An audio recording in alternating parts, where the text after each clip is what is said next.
រឿងស្នេហ៍ពួកយើងអូនបានបំភ្លេចគ្មានសល់ប្រៀបដូចសំណល់អូនចោលហើយទុតជាផ្សាបងបានត្រឹមឈឺពេលឮថាស្នេហ៍លេងលេងទុកបងជាលបែងកុំដកអារម្មណ៍មួយគ្រីបងឈឺចាប់នឹងព្រួងបងស្មោះអូនម្នាក់ឯងស្ទើរឈួតវងវែងពេលឮសំដីមៀមេថាមិនបានស្រឡាញ់បងក្បែរបងគ្រាន់បាញ់ឈឺគេ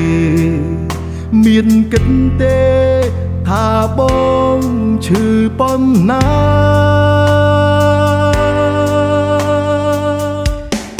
អូនស្នេហ៍បងលេងលេងតែបងឈឺមែនតែនទឹកភ្នែកហូរឯងព្រោះស្នេហាបេងតងបងវាចុកទ្រូងអួលណែនបិទផ្សាតើមានអ្នកណាយល់អារម្មណ៍ខ្ញុំបងនេះភ្លើបងងងលងស្នេហ៍មនុស្សដូចអូនបានហើយល្មមដឹងខ្លួនគួរតែឈុំឈឺព្រោះមនុស្សសាវ៉ា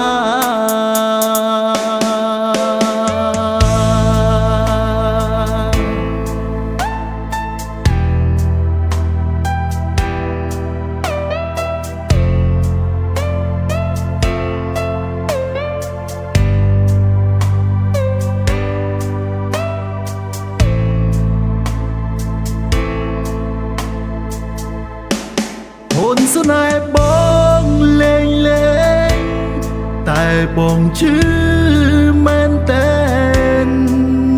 ទឹកភ្នែកហូរឯងព្រោះស្នេហា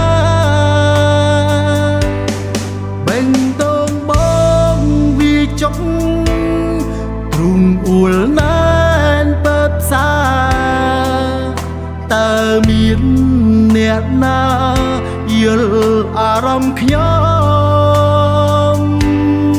បងនេះភ្លើបងងងលងស្នេហ៍មនុស្សដូចអូនបានហើយល្មមដឹងខ្លួនគួរតែឈុំឈឺព្រោះមនុ